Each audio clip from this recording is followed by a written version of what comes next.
Le choix de la couleur est important. Lors du choix de la nuance, il est important de ne pas opter pour un changement radical, car une coloration ne retire ou n'éclaircit pas une ancienne coloration. Pour choisir votre nuance, il faut bien identifier votre base en vous aidant avec les mèches au dos de la boîte.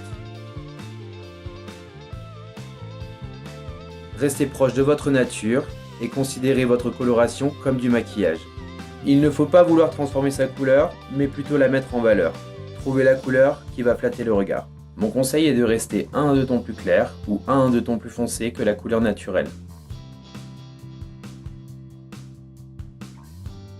Pour prévenir des réactions allergiques, 48 heures avant l'application d'une coloration, effectuez la touche d'essai. A l'aide d'un coton-tige, prélevez de la crème colorante dans le tube, appliquez-la derrière l'oreille, attendez 48 heures, puis rincez.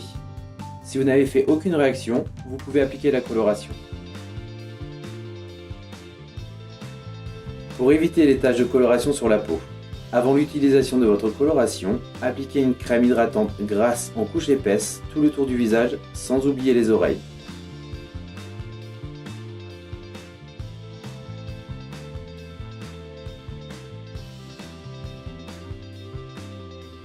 Il est préférable de ne pas laver vos cheveux entre 12 et 24 heures avant l'application de votre coloration.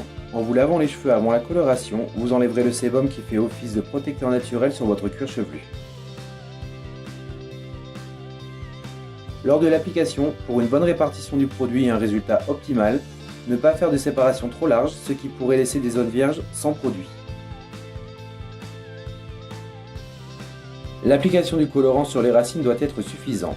Il ne faut pas trop étaler le produit à l'application au risque de perdre en qualité de résultat. Les cheveux blancs risqueraient d'être moins couverts et les reflets manqueraient d'éclat. À la fin de l'application, contrôlez et repassez si besoin du colorant sur les cheveux de la bordure du visage, pour être sûr d'une application parfaite sans rien avoir oublié.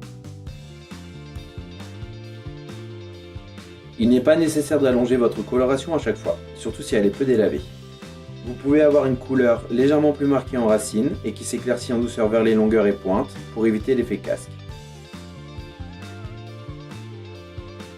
Si vous souhaitez obtenir cet effet et simplement rafraîchir la brillance de votre nuance sur les longueurs, à la fin du temps de pose, malaxez-les soigneusement avec l'ensemble de vos cheveux, puis laissez poser 3 à 5 minutes avant de rincer. En cas de cheveux épais, gras ou difficiles à prendre, vous pouvez ajouter 5 à 10 minutes de temps de pause pour optimiser la prise des cheveux blancs ou d'un reflet. Si vous adorez votre nouvelle couleur de cheveux, notez bien les références de la nuance utilisée. Cela vous évitera de jouer aux devinettes devant le rayon coloration.